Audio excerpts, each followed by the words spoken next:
Hey guys, in today's video, I'm going to be showing you how to remove the silver air chamber that sits in the lower half of your lower receiver on your First Strike T15.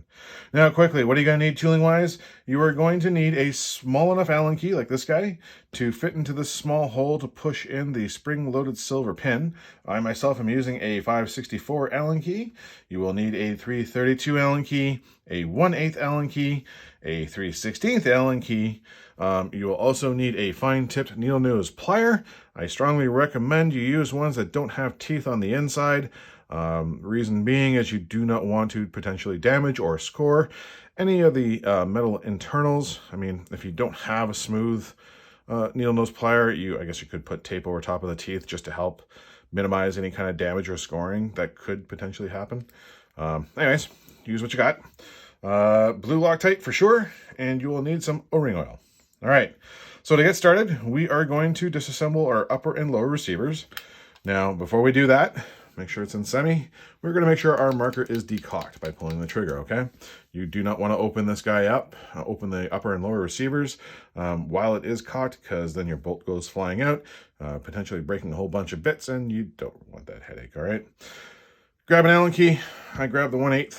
You're going to push through your cross pins, just like so. All right, separate our two halves, set the upper aside because we don't need it for this video. Okay, and next up, we are going to grab the 3/16 Allen key at the bottom of the grip. Hopefully you guys can see that. There is a screw that you want to loosen. You don't need to remove it, just give it a turn or two rotation to loosen it. The reason being is because you want to be able to relieve or slide down the grip to relieve any pressure that's on this little spring that's pushing on the pawl that keeps your selector switch in place, all right? Less tension just makes it easier to remove, basically, okay? Turn this guy to about 10 o'clock, and then from the bottom, with your finger, this guy should pop right out, okay? We'll set it aside. Next, we are going to remove our trigger assembly, okay? Now, when you remove these two cross pins, make sure you remove from left to right. And the reason being, I'll show you right now. On the right-hand side from the factory, those cross pins come with ball bearings in them. It's way easier just to push this cross pin from left to right with those bearings in place. It's easier to remove, and you don't have to worry about trying to shove those ball bearings through the entire cross of the lower receiver and potentially damaging stuff, right? Okay, pull out our trigger assembly, set that guy aside. Next, you are going to need that small-sized Allen key. Again, I'm using a 564. You're going to place it in the hole on top of that silver pin, and you're going to push down. And while you're pushing down, hopefully you can see this, you're going to take your upper manifold and start sliding it upwards to remove it, just like that. All right? Again, set that guy aside. Next, we are going to remove the valve pin top plate, cover plate, whatever you want to call it. And to do that, you will need your 332 Allen key. And we will remove these two screws first. Okay? So, get that guy in there. Get them both started. Just like that. Now, you don't have to hold down that cover plate quite yet because, I mean, the valve pin is spring-loaded and it is putting tension or pressure on that top plate. You don't need to hold it yet because you still have one more cross pin to remove after these two screws, so you don't need to hold it yet. That's what I'm trying to get at. All right, so quickly remove those two screws, just like that. Now, once you can get that screw off your Allen key, just like that, or have it throw off. All right, hold down that top plate with one of your fingers. Here's the cross pin you want to remove and push through, again, from left to right, because there is that ball bearing right there. Slide out that cross pin, okay? Keep your hand on top of that plate, because it is under a little bit of spring tension. You don't want things to go flying. Slowly remove it, release that tension. There's your top plate, put that off to the side. Here's your valve pin and your valve pin spring. Okay, so there is one screw that holds down this silver air chamber. But you cannot, well, you can remove it, but you really don't need to yet. But you won't be able to remove the silver air chamber because, and hopefully you guys can see this, there is a black air pathway tube that goes from the back of the ASA down into that silver chamber. Okay? In order to remove that tube, we have to remove the ASA first. Okay? So we're going to grab our 1/8 Allen key And we are going to remove these 2 back screws that help hold in, or actually they do hold in the ASA. These are a little gummy. I'm assuming nowadays they come with a little bit of blue Loctite from the factory, which is why you want to have blue Loctite for this this particular job, if you want to call it that, because you want to put blue Loctite on back on those 2 screws when you're done reassembling, or when you're reassembling. Okay, remove those 2 screws. We're gonna go back down to the 332 Allen key for this 1 silver button head screw. Once that guy's out, set it aside. You can remove this entire plate. Don't lose that little plug. You're going to need that. Okay, that allows you to remove your ASA. Set it aside. Now, you should be able to see this oval indent, if you want to call it that. I'm not too sure what to even call it. Anyways, that is your air pathway tube. That tube is the part that goes into the silver chamber down below. This is where you're going to need your needle nose pliers, because you're going to want to take those needle nose, and hopefully you guys can see that well. You're going to want to basically hug that tube and try to, best you can, get underneath it and pivot it / push it upwards out of that silver chamber. This can be a little bit of a pain. And definitely try not to, and I'll show you why, try not to score any O-rings. Oh, there it goes. All right.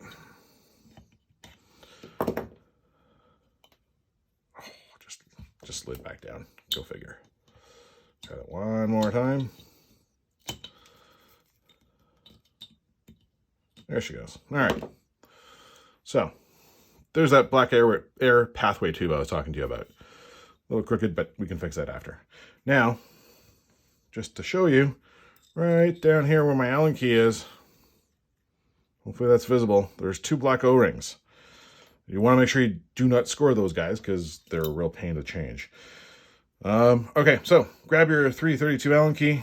Last part of this whole deal is to remove that 1 screw that holds in the silver air chamber. Set this guy aside somewhere close, because it's the first thing to go back in. Okay, and that allows you to remove your silver air chamber. And now, again, there's that black air pathway tube. You can just push that guy back up. All right, you can even remove it if you really want to. I don't. Okay, so we're going to reinstall it. Oh, actually, before we do that, down at the bottom here, right beside this where the screw goes into, there is the an air pathway with an O-ring.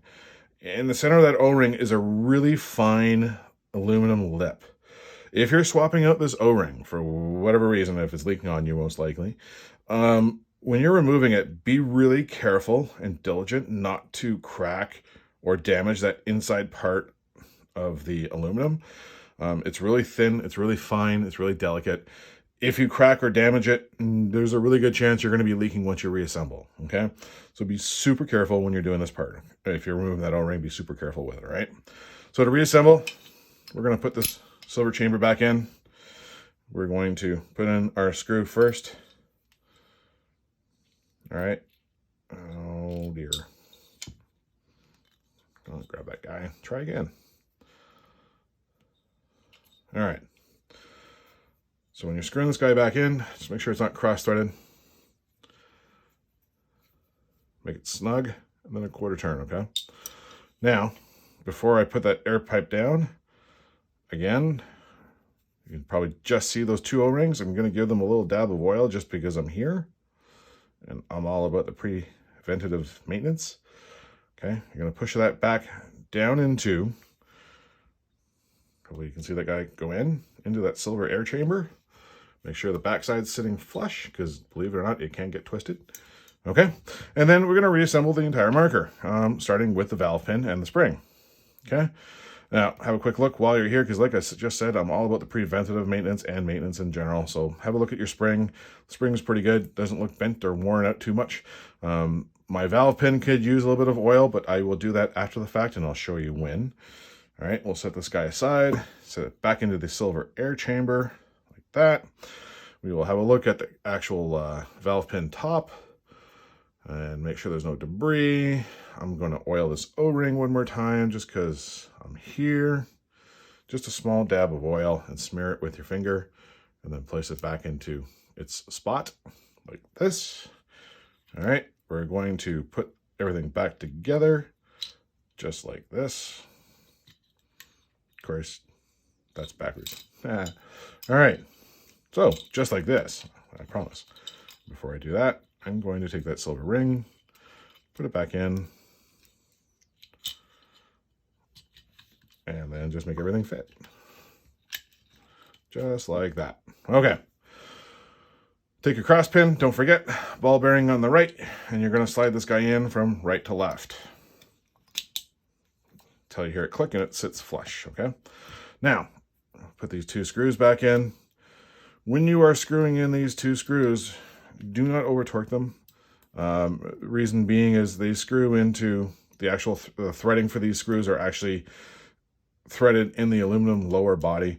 And if you over torque them, you're going to strip the threading, and then you're going to have some issues with this plate staying in place.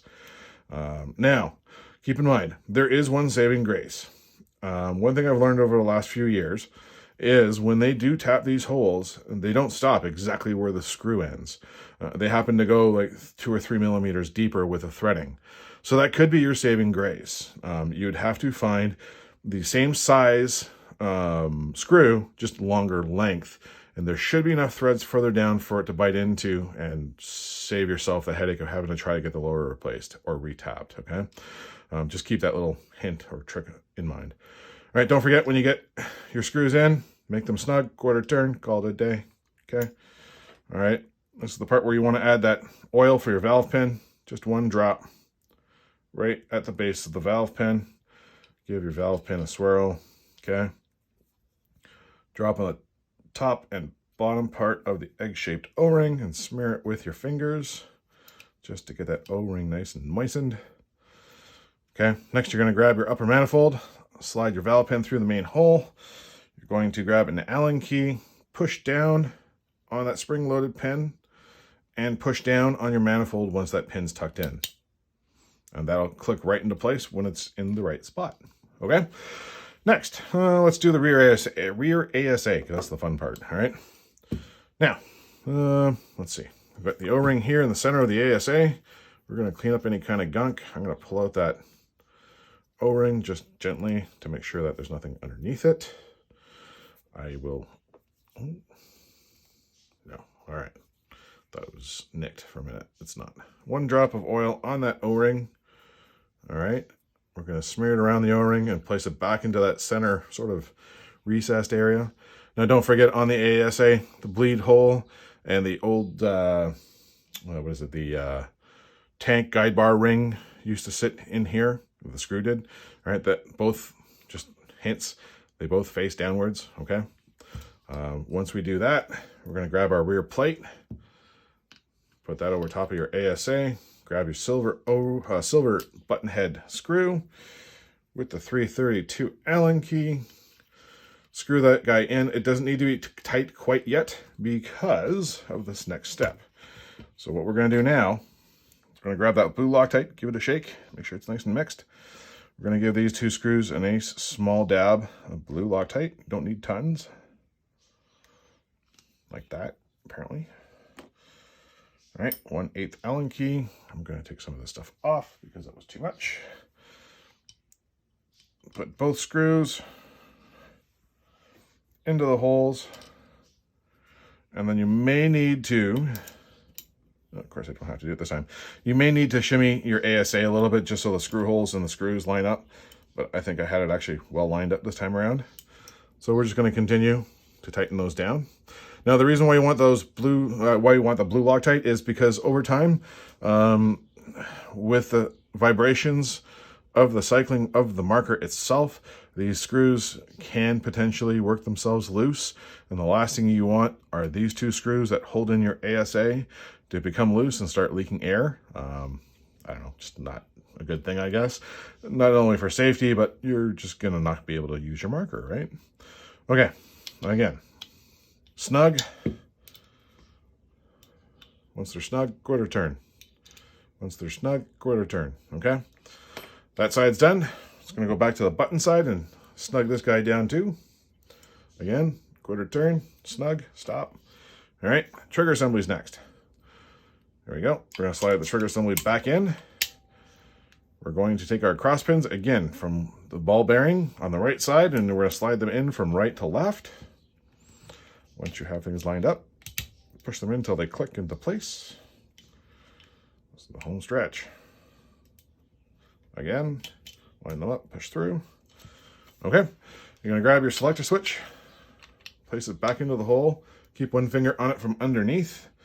You're going to use one of your Allen keys just to help line it up while you're pushing with your finger from underneath. Push upwards, just to pop it back into place, okay? Once you've done that, your last and final step, well, second last step, again, gonna tighten down your grip. Now, some guys say you don't need to loosen this. I say for the simple fact of 2 rotations of an Allen key to make your life way easier, why not? It helps, right? Okay, that works. Last step, reassembling your upper.